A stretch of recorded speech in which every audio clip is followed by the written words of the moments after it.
اچھا عرفان ذکی صاحب، ذرا تھوڑا جلدی بتائیں کہ یہ جو اسلام آباد ہائی کورٹ نے آنے والے پیر کو نگران وزیر اعظم صاحب کو بلا لیا ہے کہ جی یہ جو بلوچ اسٹوڈنٹس لاپتہ ہوئے ہیں، اس معاملے پہ کیوں نہ آپ کے خلاف ایک مقدمہ درج کیا جائے. تو یہ جو NA 262 سے جو امیدوار کامیاب امیدوار غائب ہوا ہے، اس کا تعلق بھی بلوچستان سے ہے.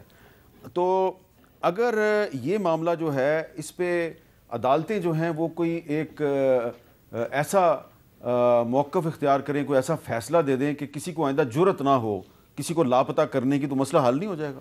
بالکل، اس میں تو کوئی دو رائے ہیں نہیں میر صاحب. کسی بھی شخص کا، خاص طور پہ اگر نوجوان طالب علم ہیں یا کوئی بھی شخص ہے جس کی آزادی سلب کر لی جاتی ہے، غائب ہو جاتا ہے، گم ہو جاتا ہے. میں پرٹیکولرلی اس کیس کے بارے میں نہیں کہہ رہا، مجھے اب بھی شک ہے کہ ایسی نوبت نہیں آئی ہے کہ نمبر گیم پورے کرنے کے لیے لوگوں کو اٹھایا جائے. وہ 2-4 کی گیم ہو تو پھر ہوتا ہے، ہو سکتا ہے یہ اپنی مرضی سے کہیں بیٹھے ہوں.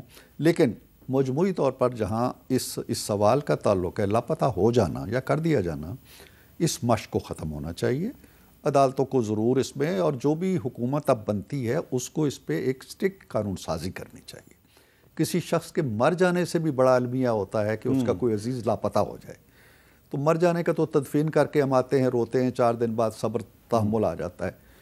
جب لاپتہ ہو جاتا ہے تو ہر روز مرتا ہے. تو یہ آنے والی حکومت کے لیے یہ بہت بڑا چیلنج ہوگا. ویسے میں نے دیکھا کہ سندھ ہائی کورٹ بھی اس معاملے پہ کافی ریمارکس دیتی رہتی ہے، فیصلے دیتی ہے، لیکن مسئلہ حل نہیں ہو پا رہا.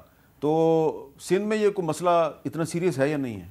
تو دیکھیں، یہ مسنگ پرسن اور اس طرح کے اس کی تو ہمارا اسٹانس پیپلز پارٹی کا ہمیشہ کھل کے رہا ہے کہ ایسا نہیں ہونا چاہیے. فنڈامنٹل رائٹس ہیں، اور جہاں بھی اس طرح کی آپ جیسے ابھی کہہ رہے ہیں کہ اس پر کوئی سخت فیصلے آنے چاہیے، اور 2-4 کو تھوڑا سا ہو جہاں پہ اس طرح کی بات ثابت ہو جاتی ہے کہ انہوں نے کسی کو اس طرح کیا ہے، ایکشن کیا ہوا ہے، تو پھر جا کے یہ بہتر ہوگا. اور یہ بالکل غلط بات ہے، ایسا ہونا نہیں چاہیے. اچھا ولید اقبال صاحب، آپ کچھ اس پہ بتائیں گے؟ NA 262 سے جو بازئی صاحب جو ہیں وہ لاپتہ ہیں، تو عرفان صدیقی صاحب کہہ رہے ہیں کہ یہ شاید خود ہی کہیں چپ کر کے بیٹھے ہوئے ہیں، ان کو کسی نے اٹھایا نہیں ہے. تو اس کے بارے میں آپ کے پاس کوئی انفارمیشن ہے؟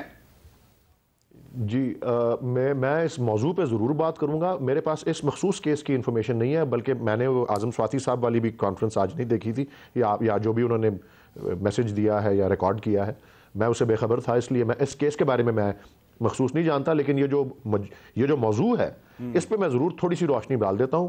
اور وہ یہ ہے کہ پاکستان کا مقامی بھی اور بین الاقوامی سطح پر بھی کافی اس پہ آ رہا ہے، جو اس کے لیے نیک نامی کا باعث نہیں بن رہا، یہ مسنگ پرسنز والا جبری گمشدگیوں والا مسئلہ جو ہے.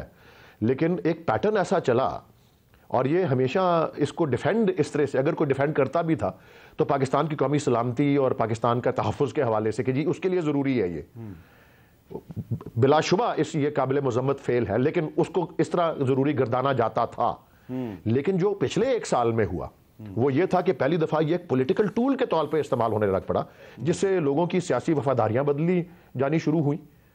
پریس کانفرنس کر رہے ہیں آ کے، یا کسی اینکر کے سامنے بیٹھ کے ٹیلی ویژن پہ وفاداری بدلنے کا کہہ رہے ہیں یا سیاست چھوڑنے کا کہہ رہے ہیں لوگ. اور دوسرا، ان آوازوں کو بند کرنے کی کوشش کی گئی جو وہ ایسے آپ کے کمیونٹی کے جرنلسٹ تھے، اینکرز تھے جو کہ آؤٹ سپوکن تھے.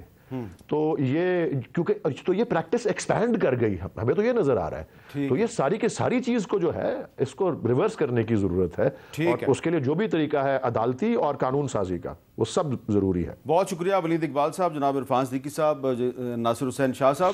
اسلام آباد ہائی کورٹ نے نگران وزیر اعظم انوار اللہ کاکڑ صاحب کو منڈے کو بلا لیا جی.